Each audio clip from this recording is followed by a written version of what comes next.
sangat-sangat samar, tapi terasa jelas di telinga para sahabat. Pilih mana? Khutbah suara khotibnya teriak-teriak atau suaranya mendayu-dayu? Suaranya lembut, yang mana Pak? Lembut ya. Kecuali kita lagi mau perang. Ini kan perangnya baru perang pemahaman. Ya, saya kalau mau perang pemahaman juga naik dikit. Ya seperti yang Anda melihat ya. Banyak Pak. Setiap ini dari tahun kapan kita berbicara maulid, kita jelaskan dalilnya, kita jelaskan kalau ulamanya. Dan tidak ada di alam semesta ini yang anti maulid kecuali satu kelompok saja, Wahabi. Benar, nggak ada yang lain. Coba antum cari, datang ke Saudi, cari ma'had, cari zawiyah yang bukan Wahabi, mereka maulid kan? Datang ke Suriah, datang ke Yaman, datang ke Kairo, datang ke Alexandria, Asyut, di sana orang maulid 12 hari 12 malam. Di Mesir terakhir ditutup pawai, nggak tahu semasa pandemi. Aljazair, Tunis, Libya dulu, sekarang saya nggak tahu. Maroko, Maghrib, semuanya merayakan. Hanya satu kelompok yang nggak, kok berisik sekali di kelompoknya. Kita jawab, ini dalilnya loh. Inilah ulama yang berkalam. Mereka nggak terima. Ya. Jadi percuma saja kita mengkalamkan, menjelaskan hujah kepada kelompok ini. Terus bagaimana? Ya sudah, maka kita nggak usah niat untuk menjawab mereka. Kita maulid untuk menumbuhkan cinta kepada Rasulullah SAW. Jadi tolong diluruskan, kita niat maulid bukan gagah-gagahan melawan Salafi Wahabi. Mereka mungkin salah paham. Orang salah paham, kita doakan saja mereka supaya paham. Mungkin bagi mereka kita dianggap menyerupai Nasrani. Salah paham kan? Gimana bagi berhal-hal? Kita ini merayakan jidnya antum nih, lahir dibilang mirip Nasrani, terima gak? Gimana begitu? Makanya saya sering katakan, jangan-jangan mereka nggak pernah ikut maulid, jangan-jangan mereka tidak pernah ikut Natal. Karena Natal maulid beda, ya. Saya sering ulang. Imam mereka masih hidup sekarang, namanya Saleh Fauzan. Semoga Allah ampuni kalamnya ini. Apa kata dia? Orang maulid menyerupai Nasrani. Mau antum bisa main? Saya mau tanya, mau bisa main? Ya. Terus kita diam aja? Ya, kita adakan maulid, kita jaga maulid, maka kita bersyukur ya teman-teman yang mau mengamankan ini. Ada yang diam dari kepolisian, TNI, terima kasih ya. Teman-teman kita laskar kita sudah mulai. Maka saya mengajak semuanya Ahlus Sunnah mulai buat laskar-laskar pengamanan maulid di mana saja.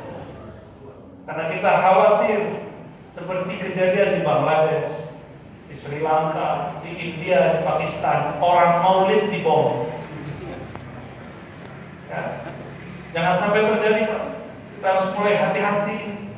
Ini semakin kesana semakin genting. Padahal kita yang kita baca hadis tadi. Nah, ini saya mau cerita sedikit. Antum udah semangat aja nih.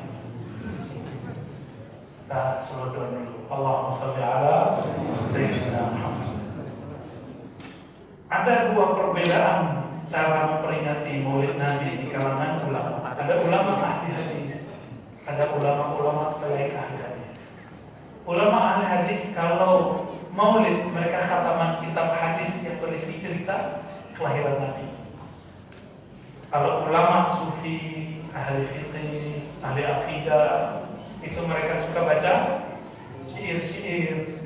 Karena baca kitab ini kelamaan, lebih cepat pakai syair, dan ini syairnya indah kalau ngerti bahasa Arab. Kalau nggak ngerti bahasa Arab gimana? Kan ada terjemahannya juga. Udah ada. Dan negeri kita diberkahi, ada ulama, ada zuriat di sini, mereka sudah menerjemahkan kitab-kitab ini.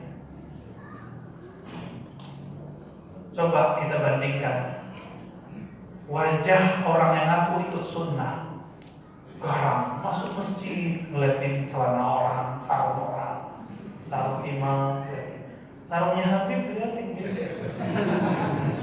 Di bawah mata kaki pada atas mata kaki. Lah urusannya apa sama iman? Betul ada hadis, ya, tapi bukan celana. Ikutin dong ala Nabi. Nabi pakai sarung pakai celana.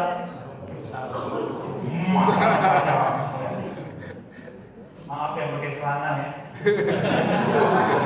Nabi pakai sarung pakai celana. Sarung semua coba ini hadisnya. Ini kitabnya, ini kitab riwayat Imam Tirmizi. Imam Tirmizi ini wafat 279, 100 tahun setelah Imam Malik. Beliau ini murid terbaik Imam Bukhari.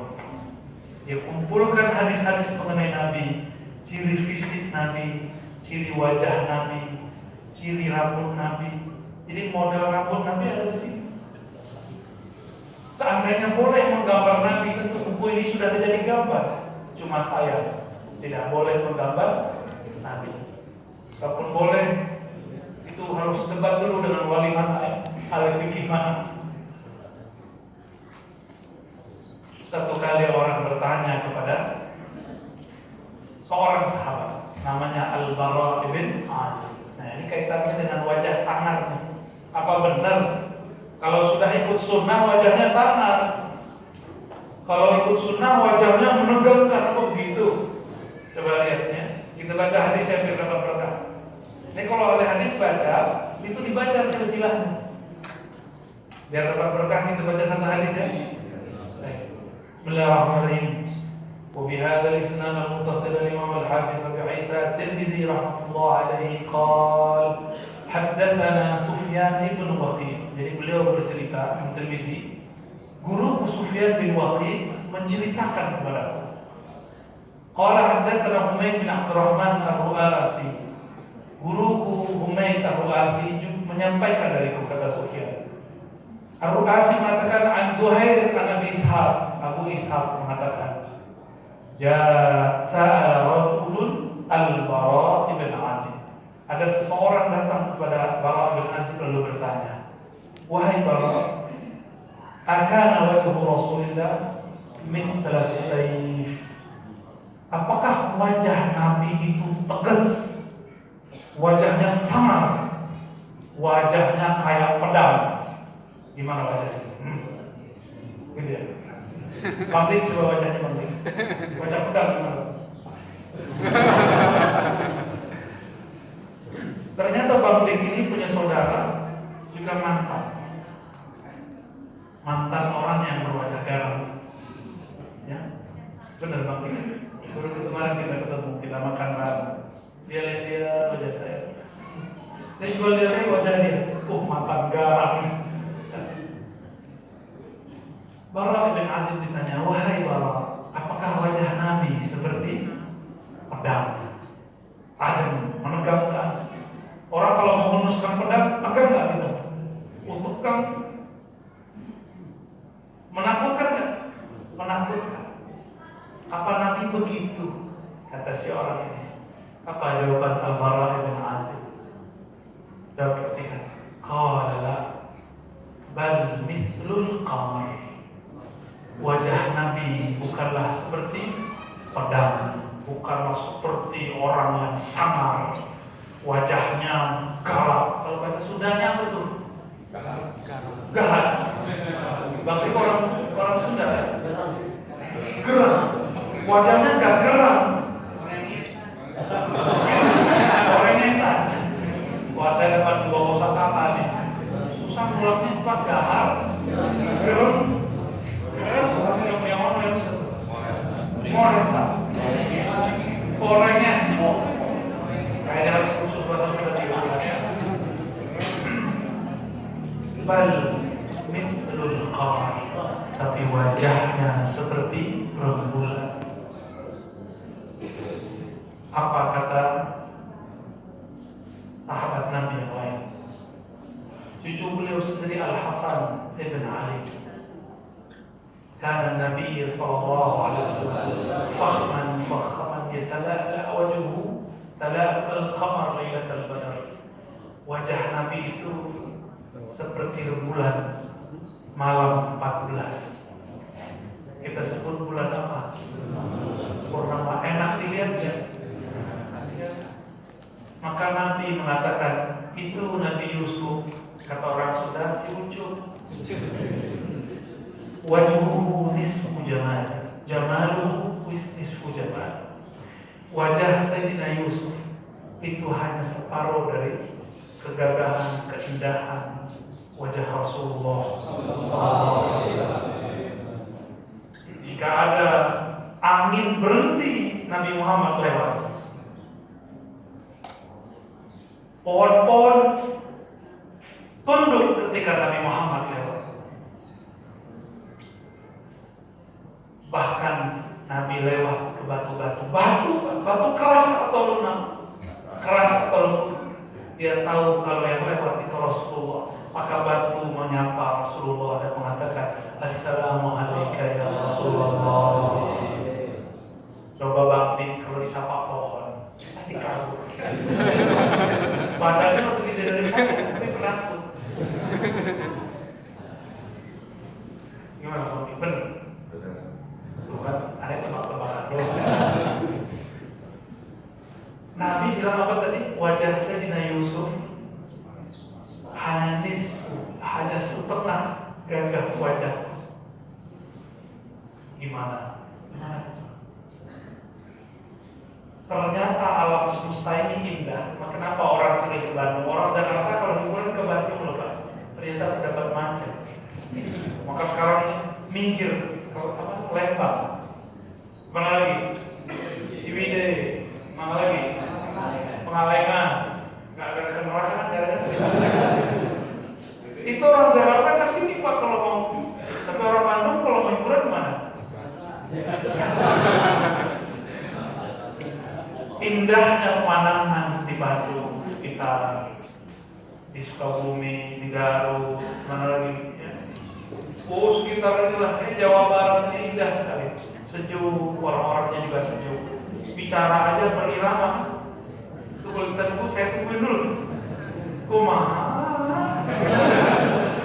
bisa panjang itu.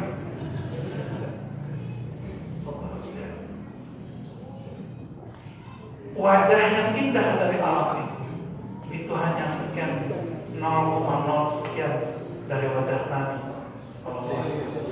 Jadi wajah Nabi itu indahnya dibagi-bagikan ke alam semesta.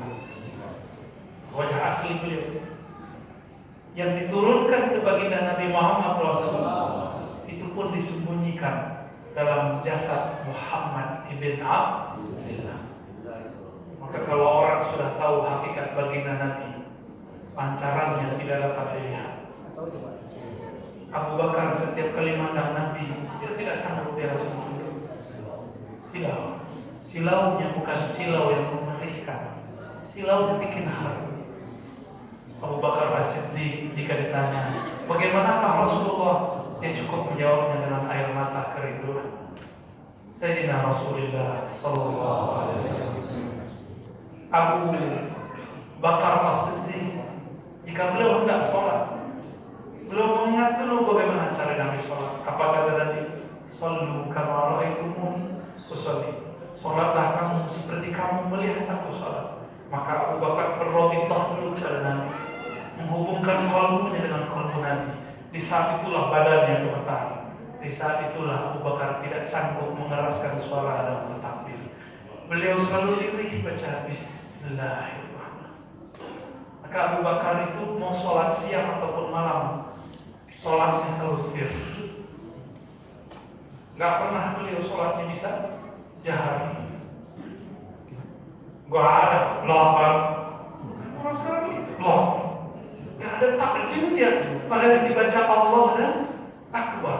Allah Akbar itu kita takzimkan. Allah Engkau Maha Besar. Lopan semua apa sholat begitu. Bismillahirrahmanirrahim. Alhamdulillah. Syukur baca bismillah. Bisa enggak ya? Ya. Alhamdulillah alamin. Arrahmanirrahim. Apa baca begitu? Lain di mulut, lain di kalau membaca itu hadirkan yang punya nama. hadirkan kita sedang berhadapan dengan siapa. Maka Nabi berbicara, sholatlah kamu sebagaimana engkau melihatku. Ini perintah, namanya rabitah. Apa artinya? Ikatan kolbu murid dengan guru. Abu Bakar mengikat kolbunya dengan kolbu Nabi Sallallahu Alaihi Wasallam. Baru sholat itu terasa nikmat. Jadi ini bocoran cara sholat nikmat, hubungkan kolbu kita dengan kolbu Rasulullah Sallallahu Alaihi Wasallam.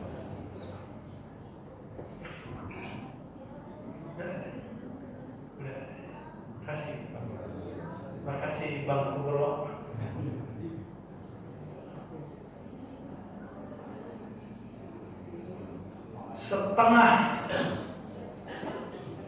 Setengah wajahnya Nabi itu, gagahnya Nabi itu ada pada Nabi Yusuf.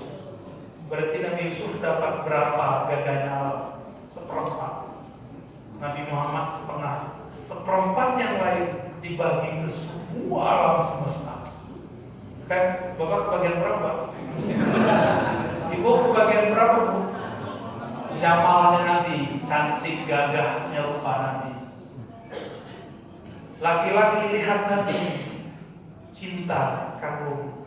Perempuan lihat Nabi, cinta dan kagum. Maka Sayyidina Ali mengatakan, jika orang memandang Nabi pasti kagum, jika dekat Nabi pasti tambah cinta. Mohon maaf jika kami tidak bisa bersikap seperti Rasulullah SAW. Mohon maaf kalau kami tidak bisa salaman baca. Kita tidak ada yang sehebat Nabi SAW. Ya. Para habaib juga pasti dalam hatinya berteriak itu, kami zuriat Nabi. Tapi mohon maaf, wahai Rasulullah, wahai jin kami belum sanggup mengikuti engkau sepenuh hati. Benar gak? Pasti begitu. Pasti begitu semua. Nggak ada yang enggak. Jadi berapa persen ada apa?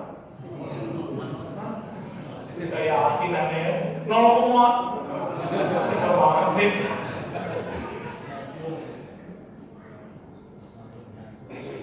Nabi Muhammad Sallallahu Alaihi Wasallam jika berjalan itu badannya, kakinya kayak nancep. Jalannya tegak. Jalan itu gak kayak orang ragu-ragu. Ketika disapa, ya Muhammad, ya Rasulullah, badannya memutar semua. Ada orang begitu. Ya. Gimana, Bib? Ada orang begitu, Bib? Paling, apa ya? Sombong amat. Termasuk saya ini, ya. Maka saya minta ampun kepada Rasul, kepada Allah. Minta maaf kepada Rasulullah. Mungkin kadang-kadang salah akhlak kepada umat, salah akhlak kepada diri sendiri. Jemaah yang memuliakan Allah, ketika Nabi Muhammad SAW beliau didatangi oleh Arab Badui. Nabi nggak marah-marah. Si Arab Badui gimana ngomongnya? Arab Baduinya pinter loh. Arab Baduinya agak cerdas. Mirip Kijaman. Mirip Kijaman? Gak tahu, yang mirip Baduinya kan cerdasnya, saya gak tahu deh. Jadi si Arab Badui nanya, ya Rasulullah, siapakah yang menghisap kita nanti di hari hisap? Allah atau malaikat? Apa jawaban Nabi? Allah, wahai Tuhan. Lalu A'rabi tabassam, dia senyum. Kenapa dia senyum? Akhirnya Nabi heran, kok si Arab Badui senyum sendiri dia. Nabi akhirnya bertanya, tadi si Badui yang nanya. Berarti Nabi ini fleksibel, bukan orang yang selalu ditanya, tapi boleh juga kadang bertanya. Wahai Tuhan, kenapa kau senyum ketika aku jawab Allah lah yang menghisap? Sama kan, antum kan membayangkan Allah itu sangar, benar? Makanya kalau didik anak, kamu sholat, kalau nggak disiksa sama Allah, seksa. Benar ya? Kayaknya Allah itu ganas, gahar, apa tadi? Geram, aduh. Enggak, Allah nggak begitu. Coba buka semua Asmaul husna, 80%, 90% semuanya nama-nama keindahan, nama-nama kelembutan. Dan semua surat berisikan nama Rahman, Rahim, Rahman, Rahim. Hatta At-Taubah, di ujungnya pun masih ada Raufur Rahim. Terus kenapa umat Islam mengajari anak-anaknya seperti panitia neraka? Neraka. Bener ya? Kok kita jadi garang? Sedangkan Arab Badui yang gak pernah sekolah itu gak ganas, gak garang. Si Arab Badui kemudian bicara, ternyata Arab Badui itu kenal Allah itu Allah Ahad, Somad, terus Karim. Nama Allah apa? Karim. Apa arti Karim bahasa Arab? Mulia itu terjemahan. Maknanya Karim, Jalal sama nama Aziz, apa bedanya? Apa bedanya Karim dengan Aziz? Sama-sama mulia. Apa bedanya dengan Jalil? Sama-sama mulia. Tapi kalau Jalil mulianya bikin segen, itu Jalil. Maka Dzul Jalali wal digabung Ikram. Ikram itu Karim. Apa arti Karim? Kasih sayang untuk murah.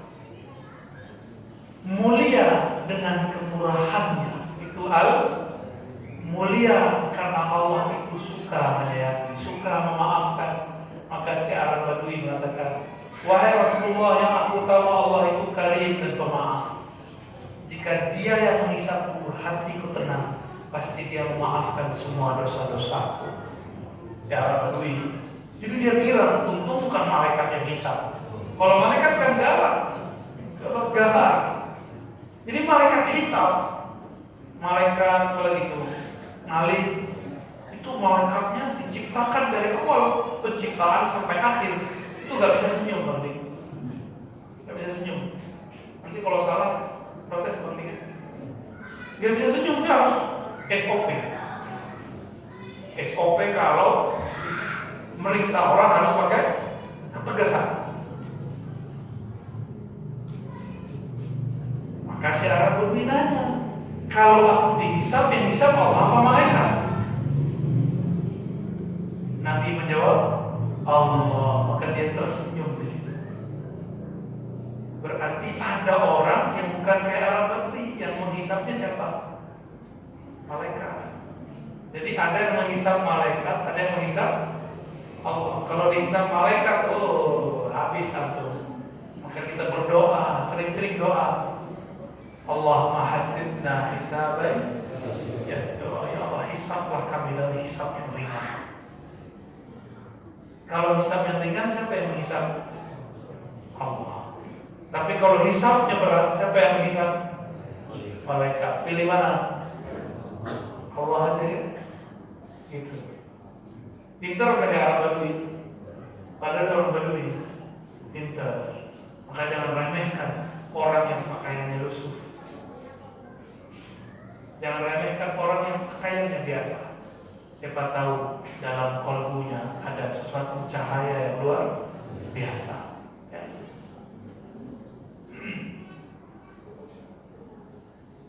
Jabir bin Samurah juga ditanya hal serupa. Maka dia mengatakan, Ra'aitu Rasulullah sallallahu alaihi wasallam fi lailatin idhiyah wa alaihi khullatun hamra. Satu malam yang disebut malam idhiyah, ya. Aku melihat Rasulullah memakai baju merah marun. Nabi itu ternyata bajunya nggak hanya putih, merah marun. Karena Nabi itu kalau perang kadang pakai baju hitam, kadang pakai serban hijau, kadang serban merah, kadang pakai serban macam-macam. Semua warna Nabi suka, kecuali warna yang menyerupai agama tertentu. Batik. Nabi itu kalau punya kemeja selalu ada motifnya. Ada motifnya. Coba buka Sahih Bukhari, Kitabul Libas. Di kitab ini juga Nabi kalau pakai baju itu ada motifnya. Jadi Nabi itu kalau pakai baju nggak kaku. So, ada bajunya kaku-kaku semua nih. orangnya santai. Kita aja yang bayangin Nabi itu lusuh, gak ada begitu. Nabi itu rapihnya bukan main. Kalau nggak percaya baca kitabnya. Baca Simtud, jangan-jangan baca Simtud Duror, tapi nggak menghayati isinya. Oke, kalau mau baca maulid, pakai baju yang terbaik, baju yang bagus. Kalau perlu bawa ini apa namanya? Rida, karena Nabi selalu pakai rida. Kadang beliau pakai seperti ini, kadang beliau pakai seperti ini. Ya. Dua-duanya sunnah. Kalau pakai apa ya? Pakai. Terutama Jumatan minimal. Sayyidina Ali kalau lagi ada nazar kadang-kadang cuma ya, masjidnya para habaib kita itu pakai kemana aja. Pakai minimal hari Jumat. Yang hari nih besok Jumat ya? Yang hari kan? Wah, besok kayaknya waktu harus ke toko. Masalahnya nih kalau ke tokonya ya. Apa kata Jabir bin Samurah? Nanti aku lihat pakai baju merah malam. Faja'altu anzuru ilaihi wa ilal qamar. Saat itu juga ada bulan purnama. Ada bulan purnama pada Rasulullah. Manakah yang lebih menarik? Beliau mengatakan, "Falahu indi ahsan minal qamar." Wajah Rasulullah lebih indah daripada wajah Rasulullah sallallahu alaihi wasallam. Ini Jabir bin Samurah curi-curi melihat wajah Nabi. Gak ada yang sanggup melihat wajah Nabi. Itu curi-curi. Ketika Nabi gak melihat dia lihat Nabi. Kalau Abu Bakar mau lagi lihat, gak sanggup melihat wajah Nabi. Itu Abu Bakar As-Siddiq radhiyallahu ta'ala anhu. Lain dengan Sayyidina Ali radhiyallahu wajhah. Dan anak cucunya. Jadi yang bisa cerita itu secara detail. Kalau di riwayat yang panjang itu cuma 2 orang. Yang panjang, yang pendek-pendek banyak. Perempuan yang dulu Nabi waktu hijrah, Nabi kehausan, lalu minta izin mengambil air susu dari salah satu domba yang kurus. Itu domba udah gak diperhatiin sama si mbak-mbak ibu-ibu. Jadi si ibu-ibu ini biarin aja tuh domba lepoi, kurus, kering. Apa kata Nabi? Wahai ibunda, izinkan kami memerah susu dari domba yang ono. Tunjuk itu dombanya. Kata si perempuan, ambil. Ya, ini waktu udah butuh dia. Dia nggak tahu ini orang siapa. Ini Nabi. Kalau megang air, airnya bisa yang turun bukan air bumi, tapi air dari surga. Di tangan Nabi begini, yang keluar air surga. Karena beliau punya kunci. Karena Nabi mengatakan surga dan neraka itu hanya seperti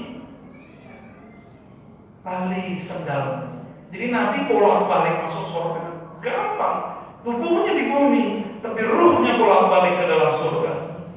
Ruhnya bisa muter ke alam semesta. Jadi kalau air habis di bumi, tenang aja. Nanti akan ada masa sebelum Dajjal keluar. Semua air habis, air minum.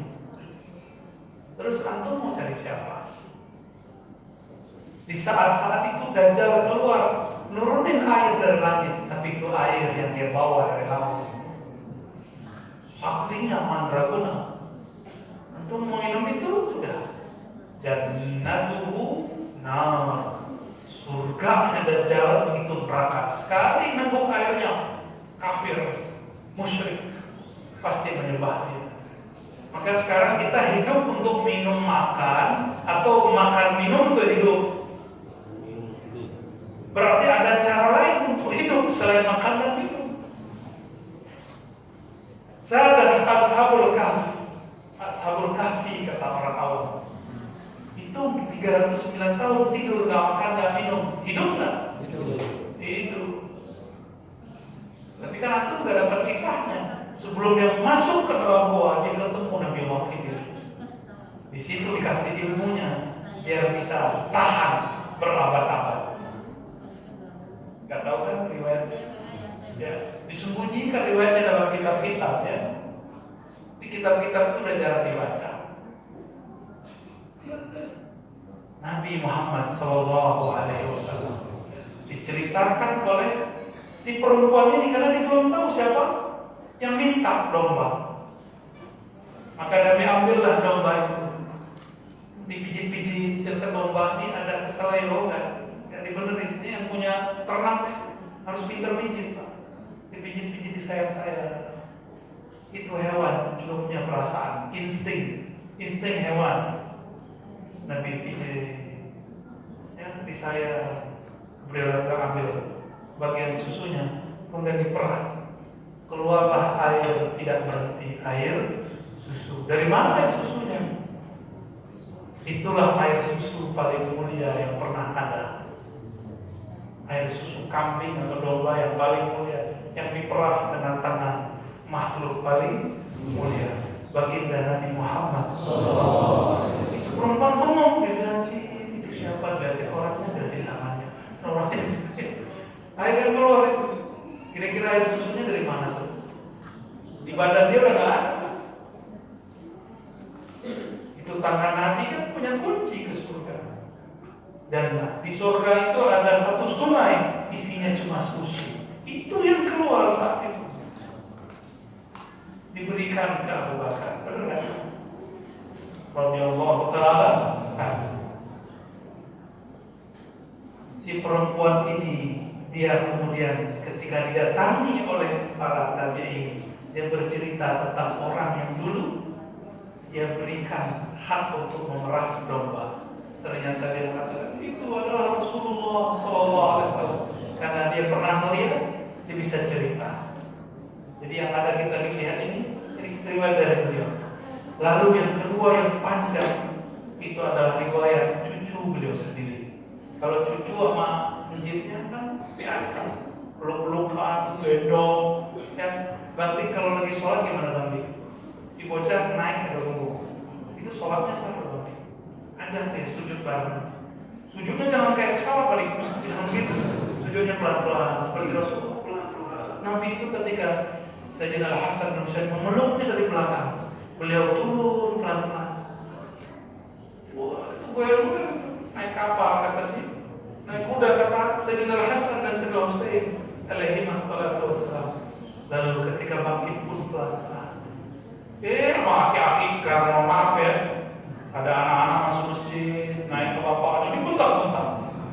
Nanti si anak akan punya memori masjid tempat orang bukanya kayak pedang. Kalau gitu gimana? Mau kita jadi penyebab generasi berikut nggak mau ke masjid lagi?